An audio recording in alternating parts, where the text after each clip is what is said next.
आज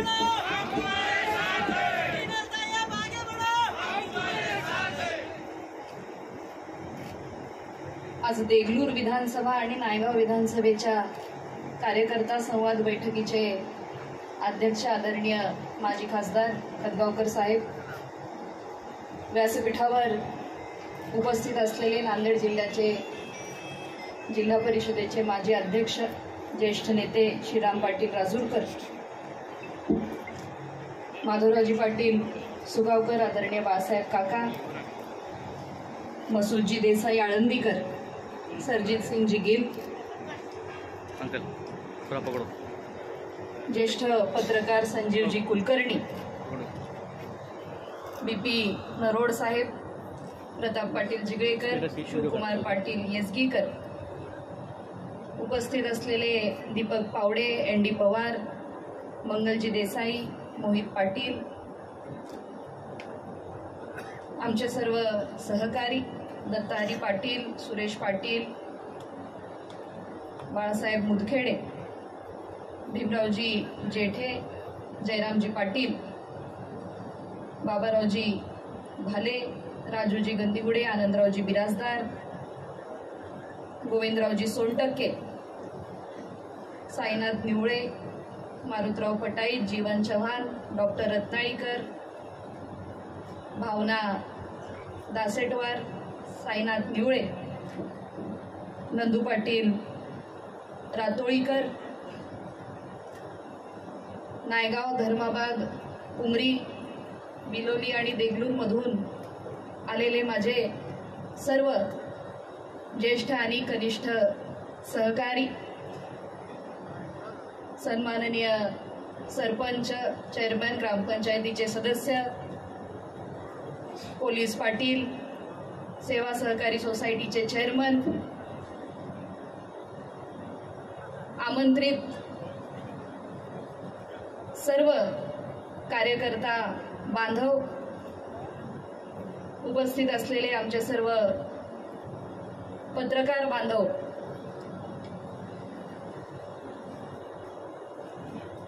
आणि युवा कार्यकर्ता,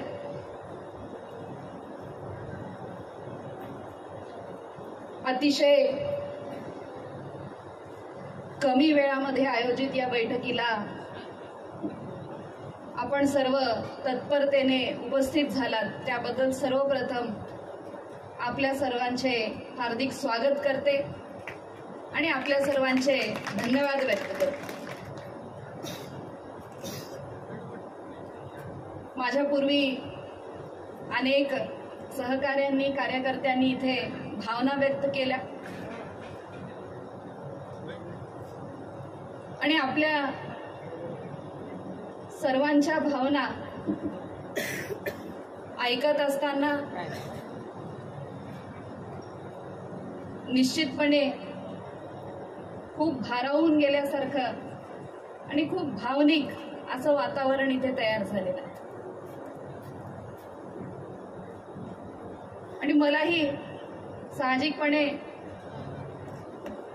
तितकंच भावूक वाटते की ज्या तळमळीने, ज्या प्रामाणिकपणे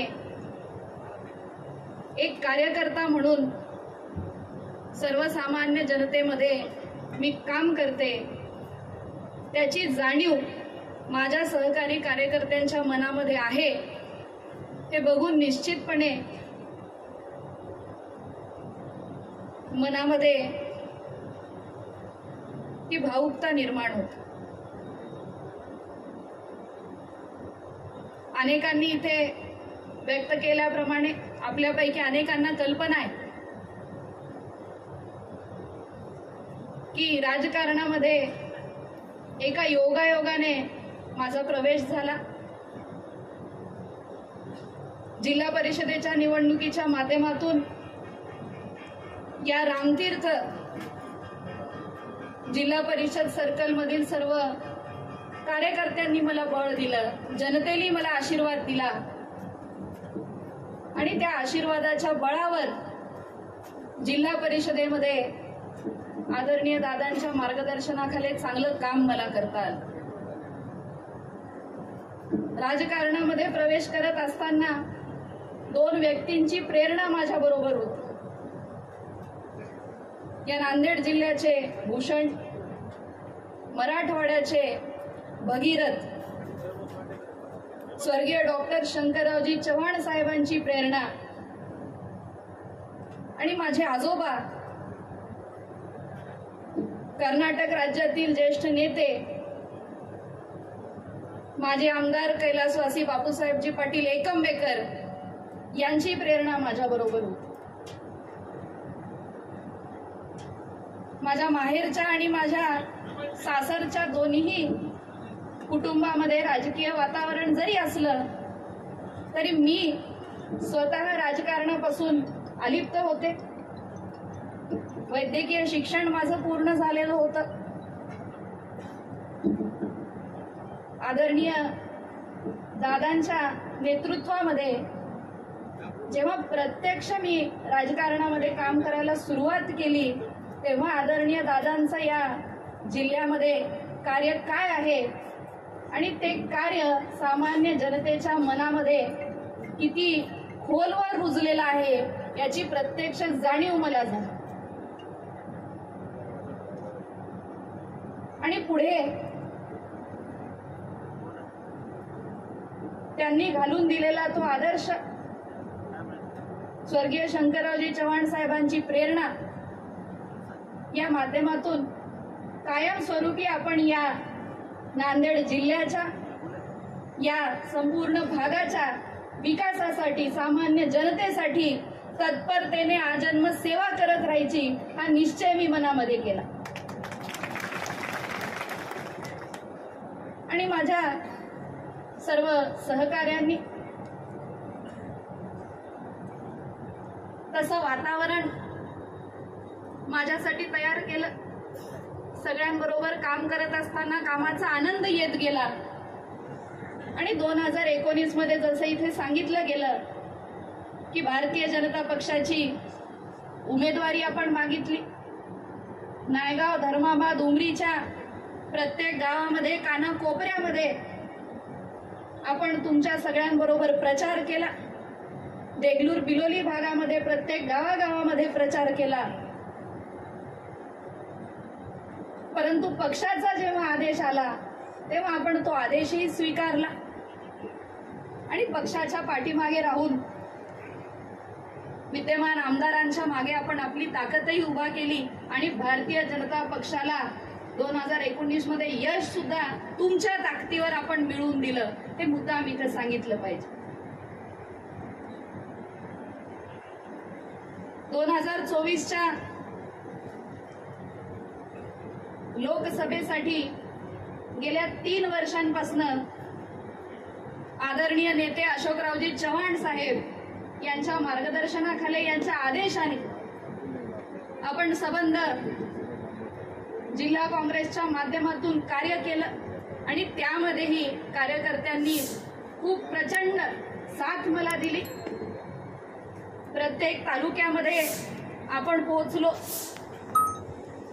आणि एक चांगलं वातावरण काँग्रेससाठी, महाविकास आघाडीसाठी आपण वरिष्ठ नेत्यांच्या माध्यमातून तयार केलं. अनेकांनी साहेबांचा, अशोकरावजी चव्हाण साहेबांचा भारतीय जनता पक्षामध्ये जाण्याचा निर्णय झाल्यानंतर दादांना विनंती केली. परंतु दादांनी कार्यकर्त्यांना एकच सांगितलं, अशोकरावजी चव्हाण साहेब हे जिल्ह्याचे नेते आहेत. ते जर आज भारतीय जनता पक्षामध्ये जात असतील तर आपण त्यांच्या मागे राहिलं पाहिजे. सत्तेच्या बाजूला जेव्हा आपण राहतो तेव्हा जिल्ह्याच्या विकासाचे प्रश्न सुटतात. एक वेळा आपली खासदारकीची संधी गेली तरी चालेल, पण अशोक चव्हाण साहेबांना कॅबिनेटमध्ये मंत्रीपद जर मिळालं तर नांदेड जिल्ह्याच्या विकासामध्ये खूप मोठा फायदा आपल्याला होईल आणि तोही निर्णय आम्ही मान्य केला. देगलूर आणि बिलोलीच्या प्रचाराची जबाबदारी आमच्यावर दिली. पुन्हा लोकसभेच्या निवडणुकीमध्ये प्रत्येक गावामध्ये जाऊन 2 वर्षांपूर्वी जिथे शांतापूरकरांना जे 42,000चं मताधिक्य देण्याचं योगदान दादांचं होतं, तो पूर्ण मतदार हा भाजपाच्या लोकसभा उमेदवाराच्या मागे वळवण्यासाठी आम्ही तळमळीने प्रयत्न केले, परंतु तिथेही पुढे साहेबांवर तर अन्याय झालाच, परंतु सामान्य कार्यकर्त्यावर सुद्धा अन्याय झाला ही आमची भावना आहे. येणाऱ्या काळामध्ये अनेक कार्यकर्त्यांनी दादांना विनंती केली की येणाऱ्या काळामध्ये आता आपण आपला निश्चय स्वतःच पक्का करावा लागेल आणि संधी जी विधानसभेची आपली एक वेळा हुकली, लोकसभेची एक वेळा हुकली, ती संधी आता आपणच आपल्याकडे खेचून आणावी लागेल. आणि म्हणून आपल्या सर्वांच्या विचार विनिमयाने आपण 27 जुलैला हे जाहीर केलं की अपक्ष निवडणूक नायगाव विधानसभेमधून आम्ही लढणार आणि ती कार्यकर्त्यांच्या बळावर लढणार. दुर्दैवाने विद्यमान खासदार वसंतरावजी चव्हाण साहेबांचं निधन झालं आणि पुन्हा नांदेड जिल्ह्याच्या राजकारणाचं चित्र बदललं. आज आम्हाला इथे प्रत्येक कार्यकर्त्यांनी जे मत व्यक्त केलं त्याला निश्चितपणे समर्थन द्यायचंय आणि येणाऱ्या काळामध्ये वसंतरावजी चव्हाण साहेबांच्या नंतर जो नांदेड जिल्हा काँग्रेसनी ठराव घेतलेला आहे की रवींद्र चव्हाण हे लोकसभेचे उमेदवार असतील आणि त्यांच्या मागे आपल्या सगळ्यांना ताकद उभी करायची आहे. आणि कार्यकर्त्यांचा जो आग्रह आहे, पक्षाचा जो प्रस्ताव आहे,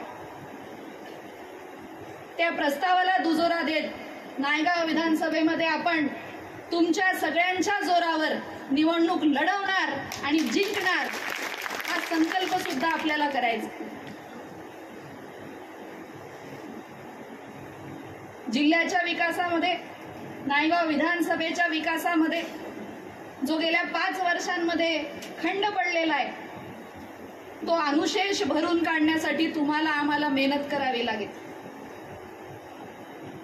आज विकासाच्या प्रश्नांवर दुर्दैवाने विद्यमान लोकप्रतिनिधी चर्चा करत नाहीत. मला मुद्दाम इथे उल्लेख केला पाहिजे. आपल्या बारूळ धरणाचं पाणी जे नायगावच्या, बिलोलीच्या, नांदेड जिल्ह्याच्या हक्काचं पाणी आहे ते जिल्ह्याच्या बाहेर लातूरकडे वळवलं जात आहे आणि यावर लोकप्रतिनिधींनी कुठलीही प्रतिक्रिया व्यक्त केली नाही, याला कुठलाही विरोध केला नाही. आणि मी केदार वडगावच्या कार्यक्रमात सुद्धा म्हणाले, जेव्हा काही कार्यकर्त्यांनी आदरणीय दादांच्या निदर्शनास हा विषय आणून दिला, दादांनी सांगितलं आमच्या जिल्ह्याचा अधिकार काढून जर दुसरीकडे देत असतील तर तुमच्या सगळ्यांच्या सोबत मी स्वतः मोर्चा काढायला तयार आहे. सामान्य जनतेच्या प्रश्नांसाठी अतिशय तत्परतेने कार्य करावं लागतं. अतिवृष्टीची पाहणी करत असताना इथे सोयाबीनचा विषय कार्यकर्त्यांनी काढला. उमरी धर्माबाद भागामध्ये आम्ही अतिवृष्टीची पाहणी करत होतो. आमचे सावरगावचे सरपंच आम्हाला म्हणाले की पिंपळढवचा डॅम आहे ताई, त्या डॅमचं पाणी जर आमच्याकडे वळवलं, लिफ्टचं काम जर आपण तिथे केलं तर उमरी आणि धर्माबाद, सावरगावच्या भोवतीच्या भागामध्ये आणि धर्माबादच्या जुनी भागामध्ये पाणी आपल्याला देता येईल. आणि या कामाकडे कोणाचं लक्ष नाही. जेव्हा सरपंचाला, स्थानिक लोकप्रतिनिधीला, गावातल्या चेअरमनला, गावातल्या कार्यकर्त्याला आपण विकासाच्या कामामध्ये गुंतवून घेतो त्यावेळेला असे प्रश्न पुढे येतात आणि अशा प्रश्नांना मार्ग मिळतो.